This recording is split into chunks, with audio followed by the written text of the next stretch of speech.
Hi,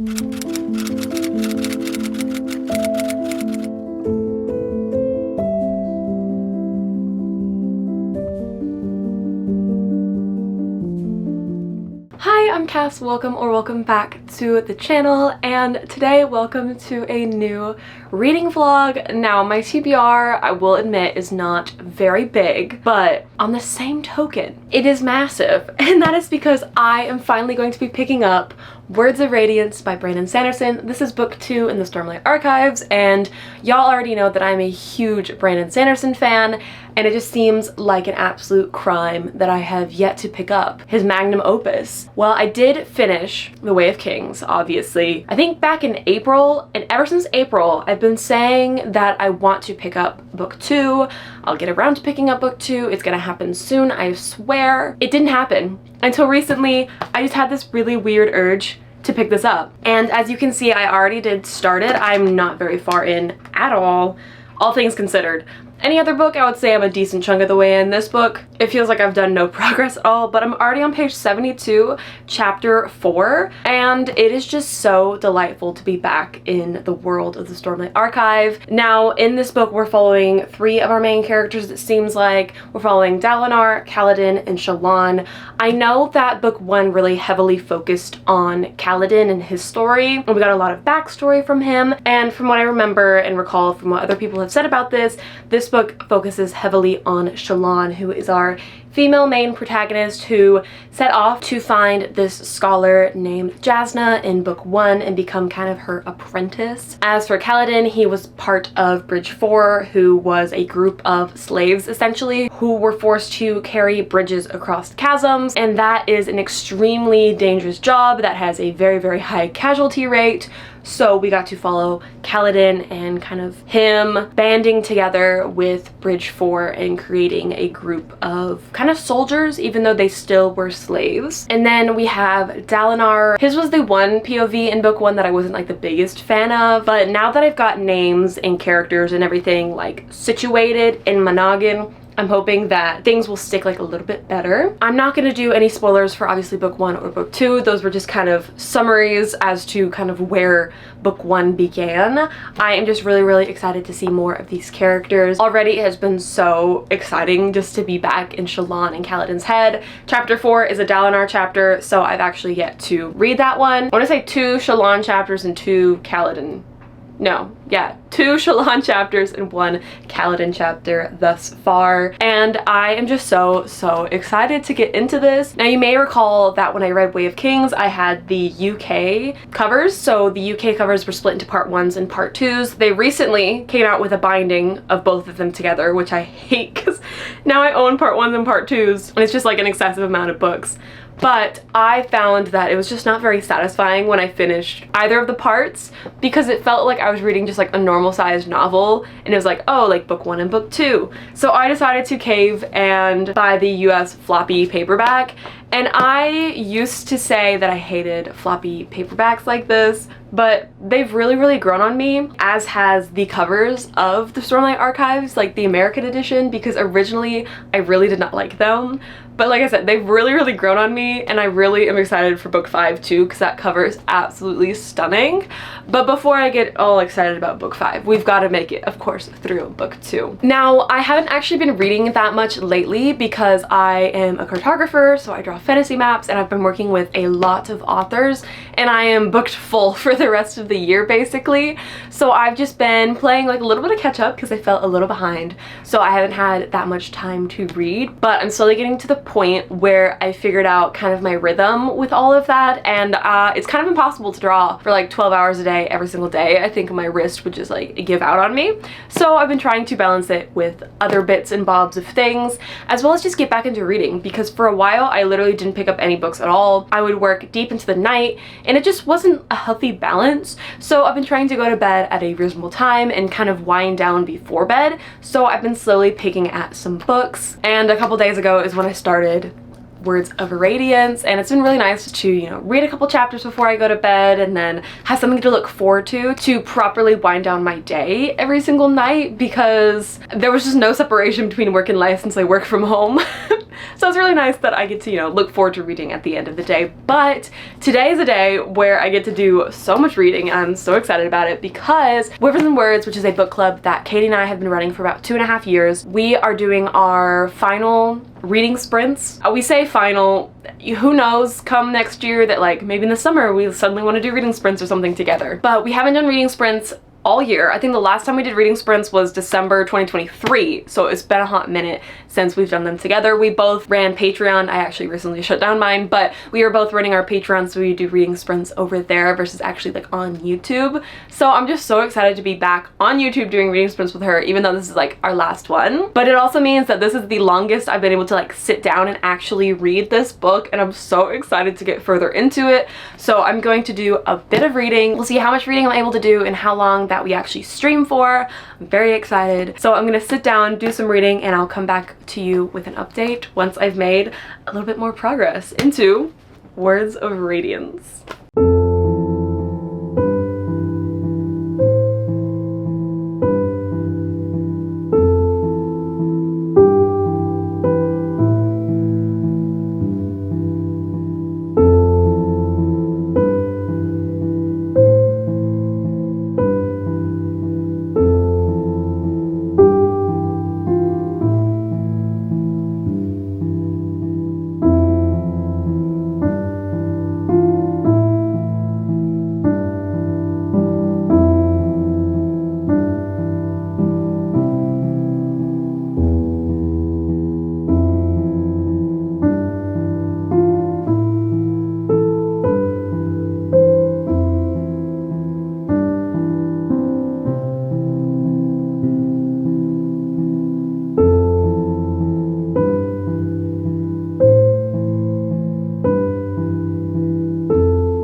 Hello, I'm coming at you with a little bit of a late update. Clearly the sun is set. These are just lights in my window. They're not typically here though, the string lights. They're typically above my door. I had to do some testing. They weren't working, but they work now. So let's talk about Words of Radiance, shall we? let's really set the mood with this one because oh my gosh, I am already going through it. As you saw from like the reading montage, what have you, I included some clips from the live show, and as you could see, I was absolutely going through it. I should have known better, quite frankly, that Brandon Sanderson would not spare my feelings and would absolutely attack me straight away, which is exactly what he did. Get attached to absolutely not a soul, because Brandon Sanderson was coming for the jugular in this one.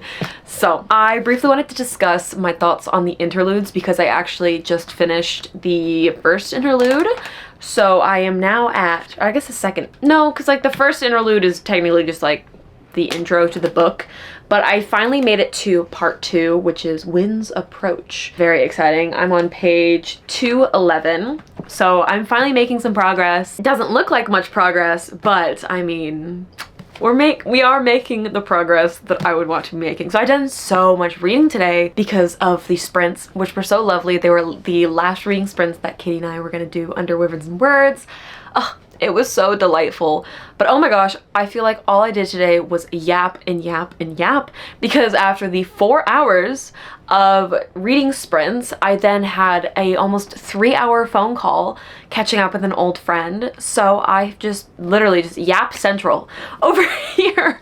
So I did sit down and finish the interlude, which I was able to do after the reading sprints because I had, I think, like 20 or 30 more pages left, and I just wanted to make it to part 2 for tonight. The interlude, I love them so much. I think that they developed this world so much more than just following our main characters, especially because our main characters are slowly converging to one point, which is my favorite. I love when multiple POVs finally start overlapping. We got that a little bit at the end of Way of Kings, and now we are slowly getting that too in Words of Radiance with more POVs overlapping, and I just love it. Like I said, the interludes are so fascinating because we also get to learn more about the Parshendi, who are the villains and the antagonists in this book.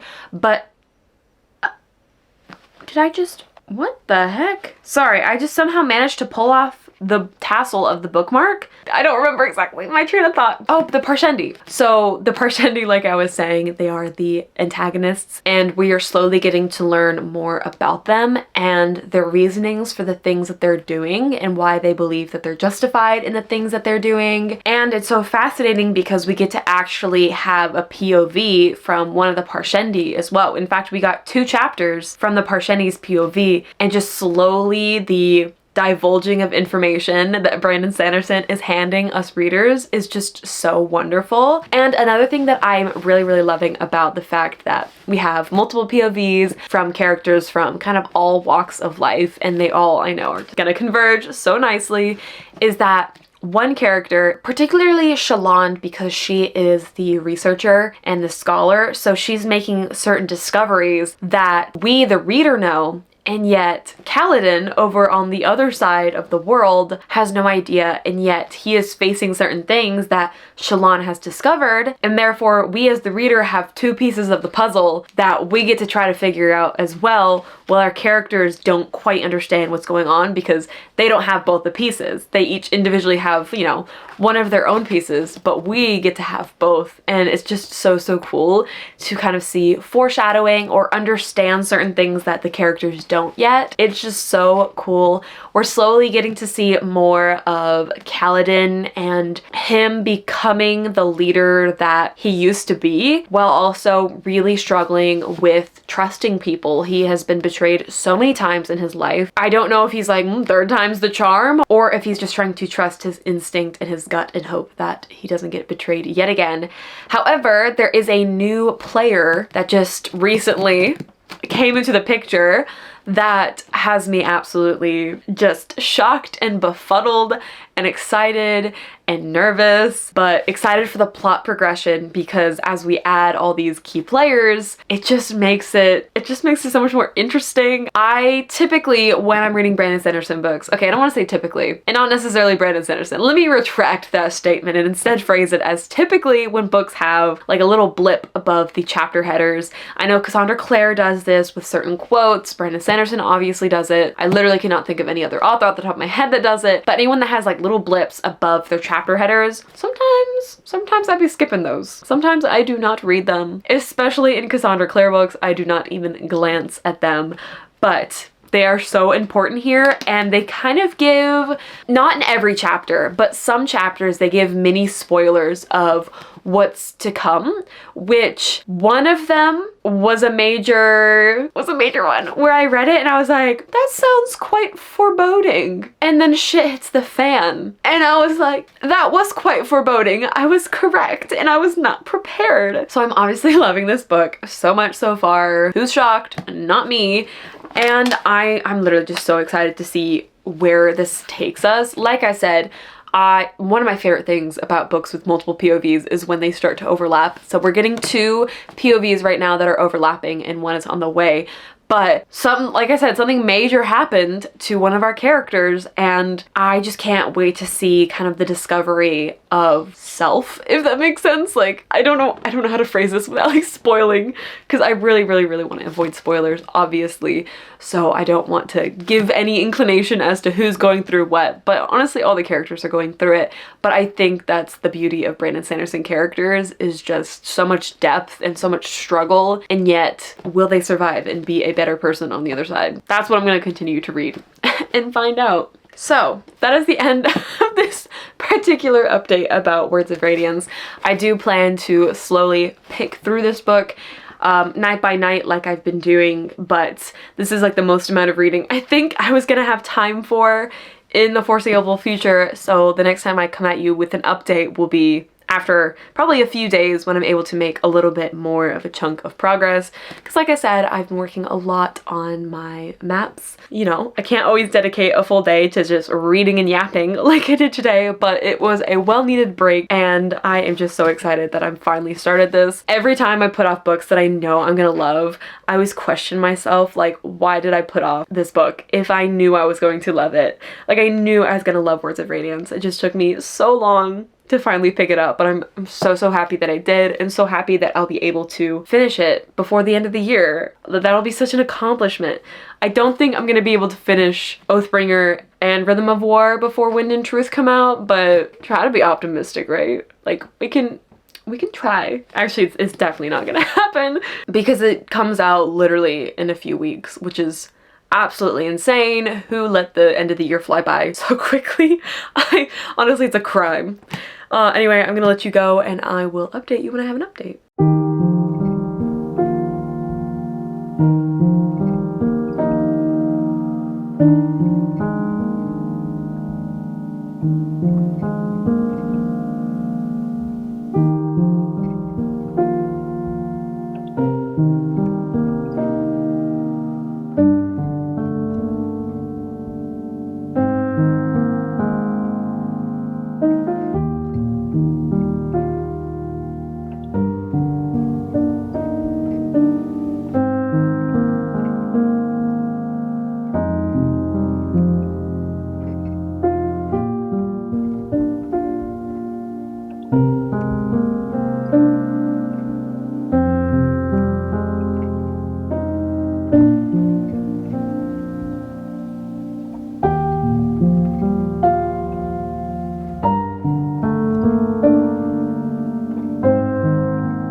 Oh my goodness, y'all, the book shopping was such a success. I'm like debating, should I give you the book haul first or the reading update? Because I've made some progress, y'all. I've made some substantial progress in this thing, but let's do the book haul first. Yeah, let's do the book haul first. I went to a Barnes & Noble grand opening and there wasn't really like anything special going on. There were so many people. I hadn't seen a Barnes & Noble this busy, I don't think ever, and the vibes were immaculate.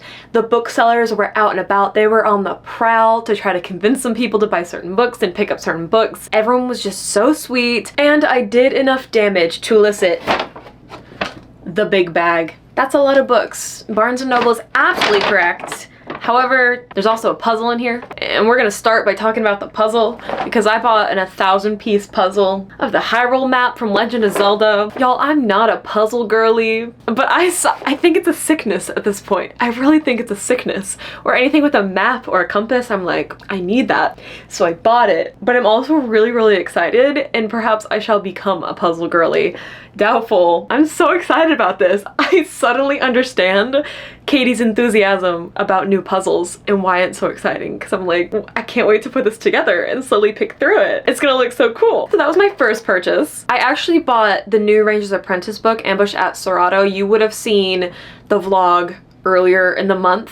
However, I have it on my bookshelf already and it's precariously holding up another book that's forward facing, that's like balancing on something else. I don't want to pull it out, but just trust when I say that I bought that. I also finally bought volume 2 of Freyrin. It was the one volume I was missing. I could not find it anywhere, and this was the only one on the shelf, so I was like, might as well. She's cute, she's basic, she's not my favorite cover, but this is my favorite manga of all time, so I had to, of course, buy a copy for myself, especially because I already know I will be rereading this series come next year, and now I can continue it on because I have book 2. This next book, listen, I for a while said that I was never gonna pick up a Formula 1 romance, but then I saw this one and I read a couple pages and I'm like, maybe it won't be that bad.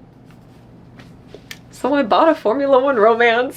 It's called Cross the Line by Simone Sultani. It says love in the fast lane. I just think It's gonna be utterly ridiculous, but I'm really excited about it and I don't want to talk about it. Actually, if you've read this or you're a Formula One girly, please let me know your favorite driver. I literally love hearing about people's favorite drivers in Formula One, and I'm really stressed about the end of this season, but also excited because it's been a lot of fun. But my favorite driver is Oscar Piastri, in case anyone cares. Most of you don't, but I literally looked at this book, walked away, looked at this book, walked away so many times. It was like that audio that's like, I'm not gonna do it. I was just thinking about it. I'm not gonna do it. I did it.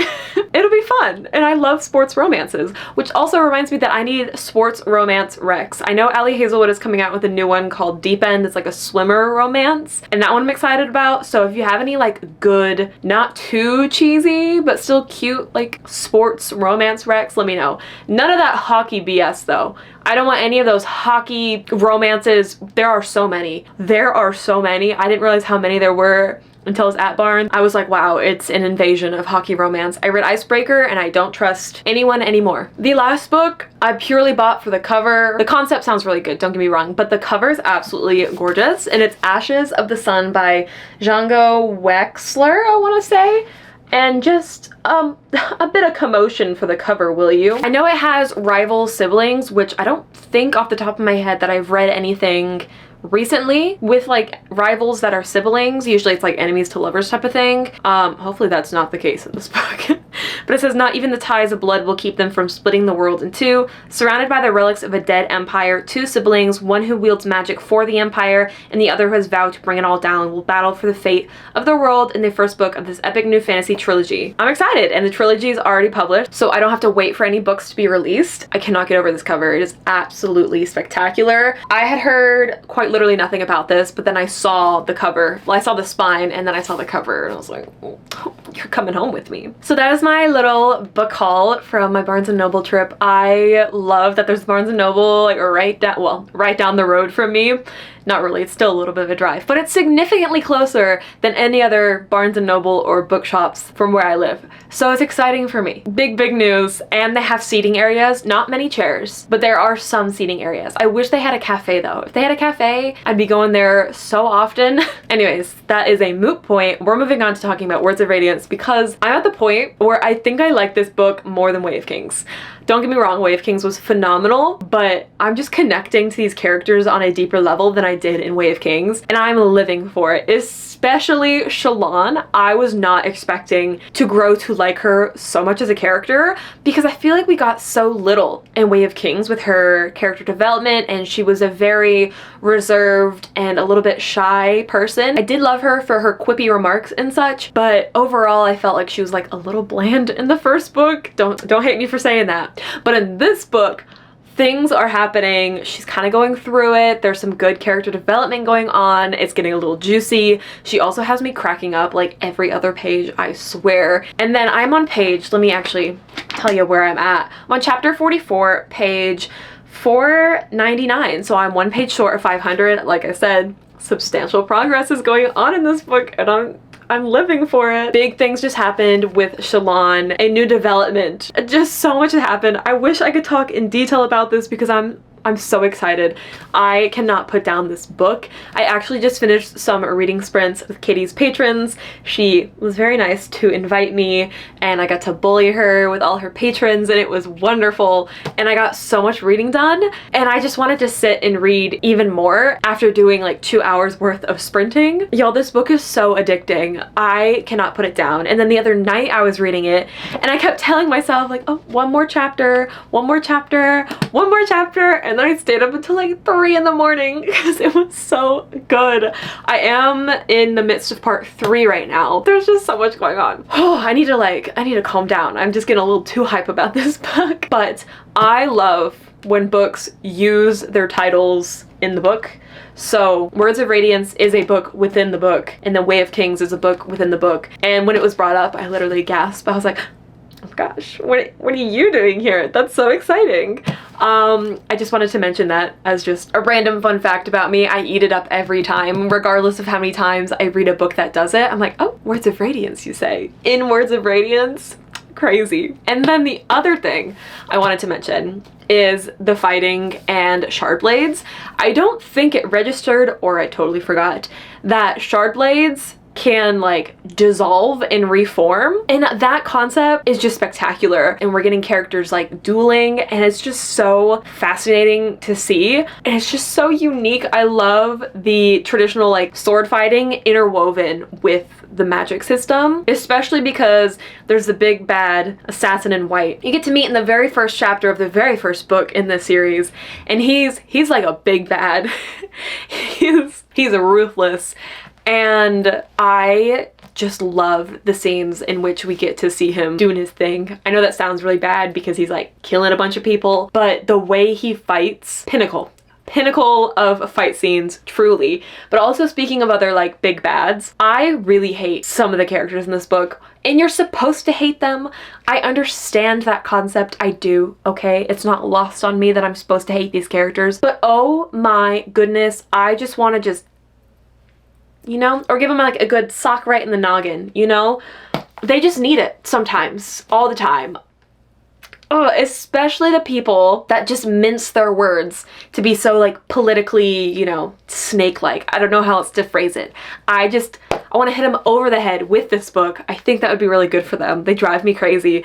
But it means that Brandon Sanderson is so good at writing good protagonists, because you also get to empathize with them, sort of. Some of them you get to empathize, others not so much. I am just so obsessed.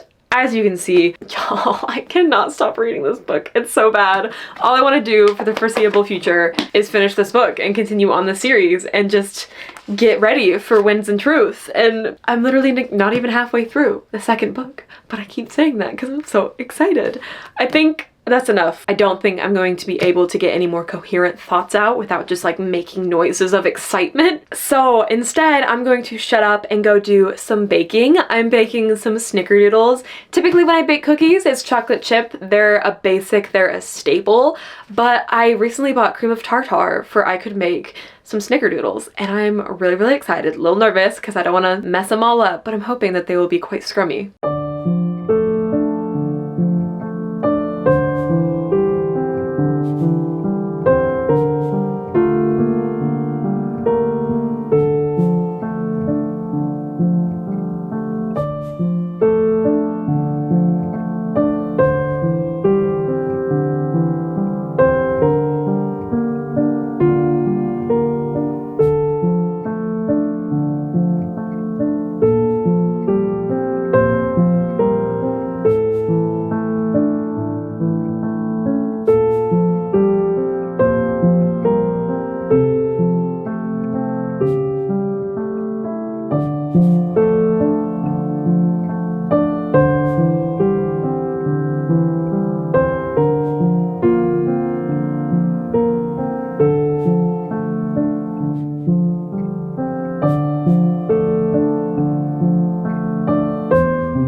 You know when you're reading and you just like can't stop reading and you don't want to put the book down and you're absolutely going through it and the book is stressing you out so much and yet you keep reading because you have to know what happens even though you are literally going through it? That's what this book is doing to me. I have made substantial progress since my last update.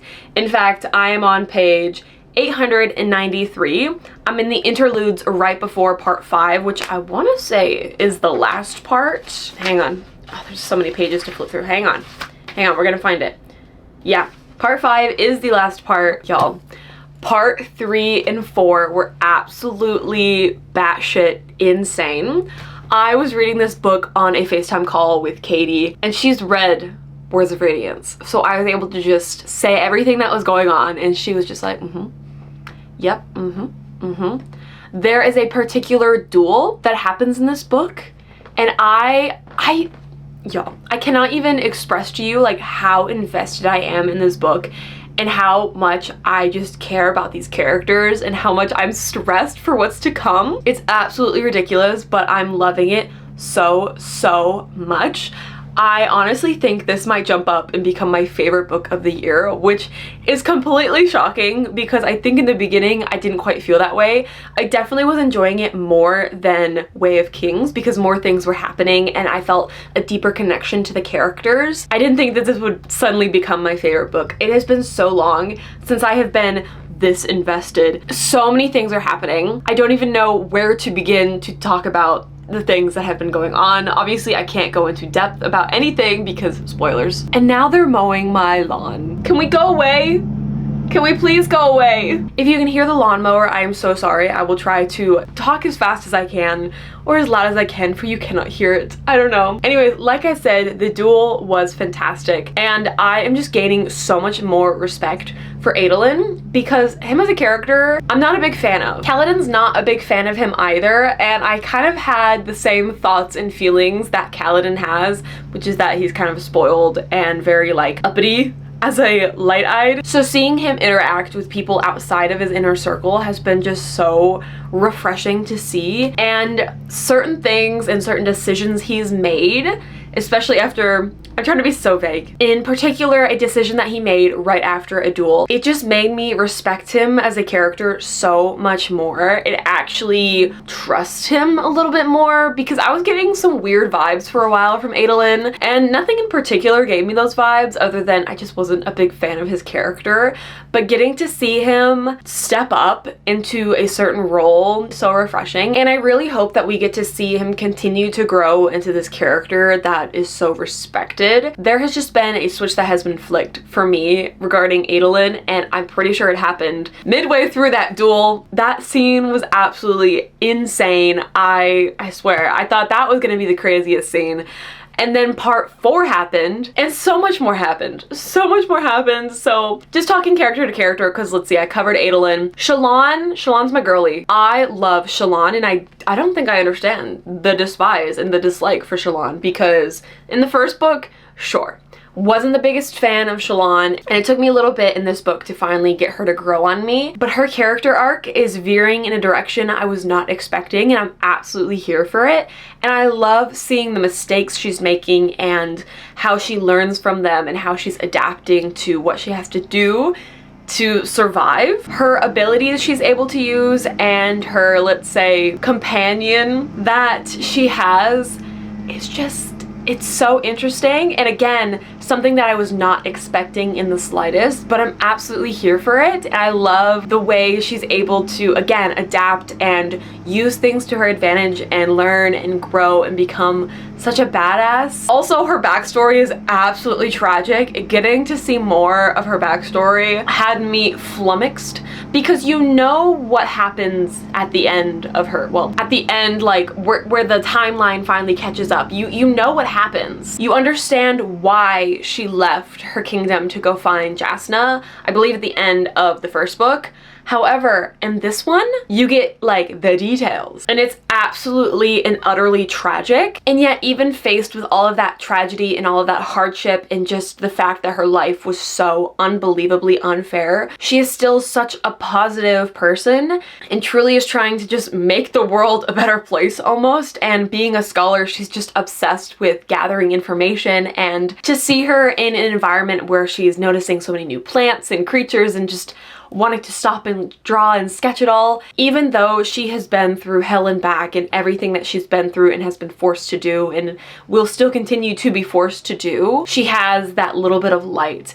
And I think that it's so refreshing compared to my man Kaladin, who is just dealing with his demons in a different manner. Well, I love Kaladin, don't get me wrong, he's one of my favorite characters. He's very dark, he's very broody, he's very just, it's me against the world and no one's here for me, which understandably, because his backstory, again, is also absolutely tragic and he gets betrayed at every single turn, so he's got mad trust issues, so how he deals with his trauma makes sense for his character. But it is nice to see Shallan and just how positive that she can be, and I think it's a really good thing that Kaladin now has kind of seen that a little bit, because now all our characters have overlapped, which makes me very happy. But Kaladin has kind of seen that she still has light even after all she's been through, and hopefully it will help him reflect within himself to try to trust people and to realize that it's not him against the world, it's only him against the world if he chooses to continue to isolate himself. Also, Kaladin has been forced to make some very, very hard decisions, and decisions that I agree with him on, but I hate that I have to agree with him on, and I don't agree with him on fully. I know. You're like, what does that mean? Hell if I know. We have got to see some incredible fight scenes from Kaladin. I love how he's able to incorporate his newfound skills, but things are happening that are making me a little bit worried, and I know that the Sanderlanche is gonna absolutely take me out in part 5, because part 3 and part 4 has already been blowing my mind, and I know all Brandon Sanderson books just punch it in the gut before retreating to the end of the book. So I'm ready to read part 5, but I'm also so terrified to see where the series goes. So much is happening, so much is developing, and yet there's still so much more to come. It's so funny because when I was reading this book on a FaceTime call with Katie, she was telling me that she's trying not to react to anything that I say because I know like so many things change compared to like where I'm at now, so she's trying not to spoil anything for me, and realizing that stresses me out so much, and yet it makes me so excited. I am utterly obsessed with this series, and I'm so mad at myself for waiting so long to read this book, because if I had read this earlier, like I would have had so much more time to continue and binge on the series. I'm still gonna try to do that. I just don't think I'll be able to read Oathbringer until 2025, unfortunately. But oh my gosh, so much is happening and I'm so here for it. And honestly, I'm just so happy that I now have like a definitive answer. Obviously I still have to read part 5, but I feel like this definitively is going to become my favorite book of the year. Now I do plan to finish this book very soon. Can we look at all the progress that I've made? I will say once again, like I said at the very beginning, reading this compared to part 1 and part 2 of the UK paperbacks, so worth it. I love seeing my progress and how far I've come, because look, I read that. Look at all the pages that I've read. I did that. Like I'm nearly 900 pages in and it's insane. I feel like it also hasn't taken me as long as I thought it would. But anyways, the next time you'll see me, I'll probably be wrapping up this vlog, because there's no way that I'm gonna want to stop to update, because I feel like I'm just gonna sit down and need to binge read the rest of this book very shortly. But the next bit of B-roll, we're actually going back in time. I mean that literally and figuratively, because literally we're going back in time because this was a couple days ago, and figuratively we're going back in time because we're going to a Renaissance festival. I went to my very first Renaissance festival here in Florida. If you don't know, I'm a big fan of Ren fairs. I just love going to them so much, and I went with one of my flight attendant friends, Elizabeth, and we just had the most delightful time ever. It was such a quaint little Ren fair. It was the Lady of the Lakes Ren fair in Florida. I don't remember where in Florida, but in Florida. This was also the very first fair that I went to that wasn't at a medieval village, basically. Most of the Ren fairs I go to are set in a permanent village. This one was in a forest clearing with a bunch of tents. I was absolutely obsessed with the vibes. It was very much so giving Well Met vibes, and I was like, should I reread the Well Met series one last time? But I think reading it 4 times within 2 years is already excessive, so we're gonna wait until 2025 to tackle that series again. Anyways, enough blathering. Let's go ahead and enjoy a Renaissance festival together.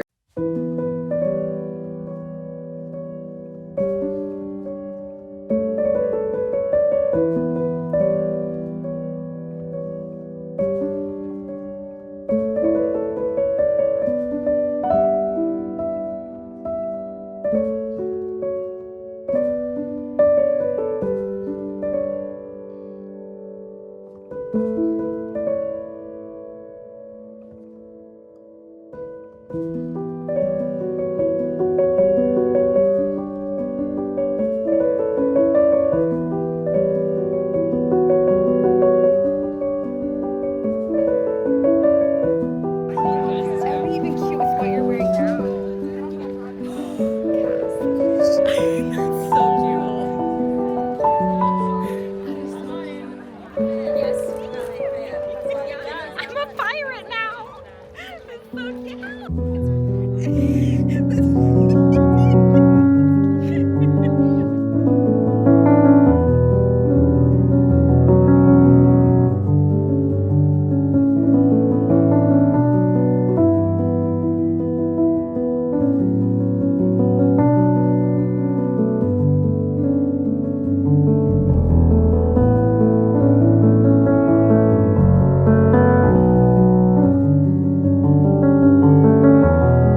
You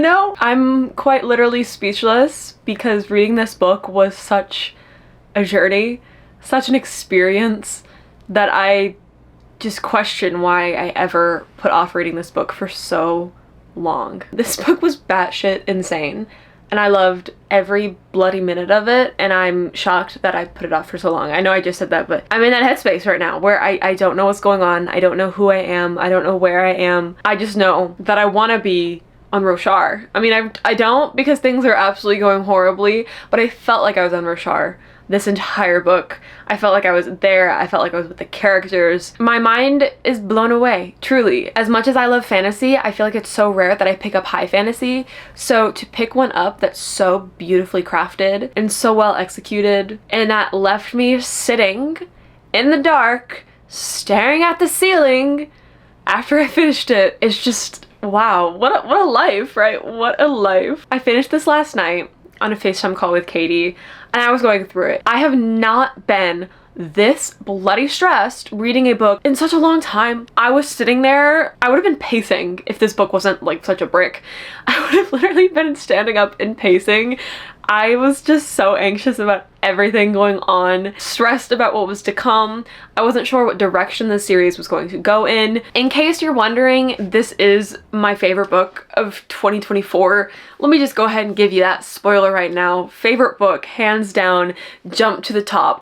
Was there any competition ever? Really? I totally understand why people say this is his best book in the Cosmere, in just all of his writing in general. It's the second highest rated book on Goodreads with like a 4.76 with over like 300,000 ratings. It's actually insane. There's not much else I can really say about this book without delving into spoilers, especially because the only thing I had left was the last like 200 pages. Part 5, although it was insane and it was absolutely crazy, I will say I think part 3 and 4 were my favorite in the books.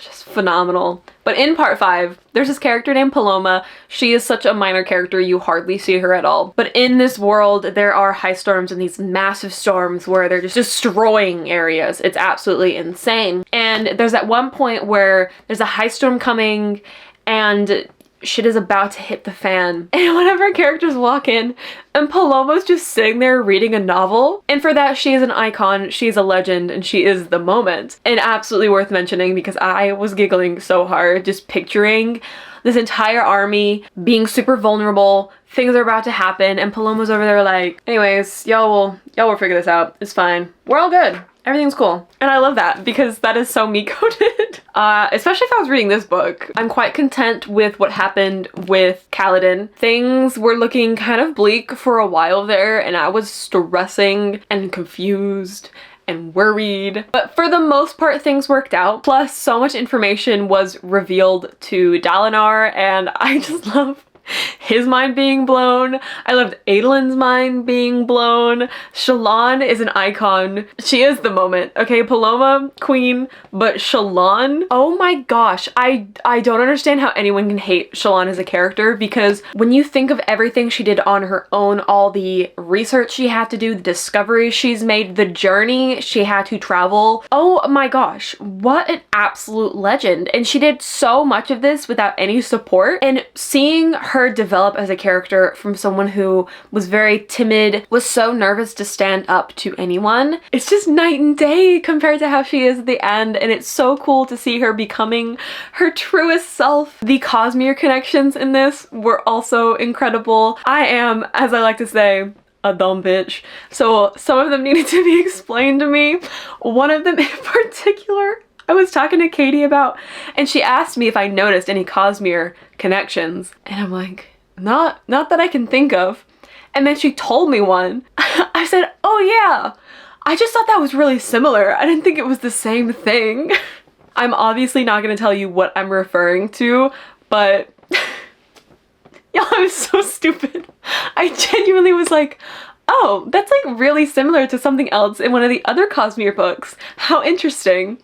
And then thought nothing more of it until Kenny was like, that's a Cosmere connection. There's also a character in here from another Cosmere. Well, there's multiple characters from like the Cosmere, but one in particular I was suspicious of the whole time, but I couldn't pinpoint where they were from. So when I figured it out, again, what an absolute master of his craft to be able to write books like this and to write so many and to write so quickly, yet also have all of these Easter eggs to different worlds. It's absolutely insane. I just love it so, so much. And I'm pretty sure that the Stormlight Archive has jumped up and become my favorite Cosmere series. I know I haven't read any further than this. However, how could I not say that? Because this was an absolute masterpiece. I'm so stressed at what Brandon Sanderson is gonna do to me in Oathbringer. I went book shopping the other day and one of the booksellers was talking to me about Brandon Sanderson. I just attract the Brandon Sanderson fans, what can I say? He was telling me that I'm gonna need tissues for Oathbringer. What does that mean? I am so stressed. I am so scared. I am such a crybaby. I'm like, uh-oh. If you think that I need tissues, I probably need a whole box. But I'm so excited to pick up Oathbringer. It won't happen until 2025 though. I did recently buy Dawn Shard and Edge something. Wait, it's behind me. Edge Dancer, so I can read Dawn Shard because I believe that's the one that comes after Words of Radiance before Oathbringer, so I figured I could read that before the end of the year and then hopefully pick up Oathbringer in January. I think it goes without saying that I gave this book 5 stars. And I think it goes without saying that I need to wrap up this vlog. Luckily, it's really easy because I just gave you all of my thoughts on the 1,100 pages that I read of Words of Radiance. Favorite book of the year, 5-star, hands down. My life is changed. I am going to go continue to sit and stare at a wall and just contemplate life and the fact that I live in a world where this book exists. So if you haven't read the Stormlight Archives, you totally should pick it up because it's worth getting through Way of Kings. I loved Way of Kings, don't get me wrong, but this was on a completely atmospheric different level. I think that is enough gushing about Words of Radiance. Thank you so, so much for watching this vlog. I really hope you enjoyed. If you read the Stormlight Archives, please let me know. Please let me know if your reality was completely shattered when you read Words of Radiance and if you also stared at the wall blankly after you finished this because you didn't know what to think or how you're supposed to feel and everything was just so amazing that you couldn't believe it was over. Or if you haven't read Brandon Sanderson, what are you doing first off? But just let me know what y'all are currently reading. I'm always curious to see what I should pick up or any book recommendations that y'all might have. Thank you so, so much for watching once again, and I hope to see you in the next one. Toodles!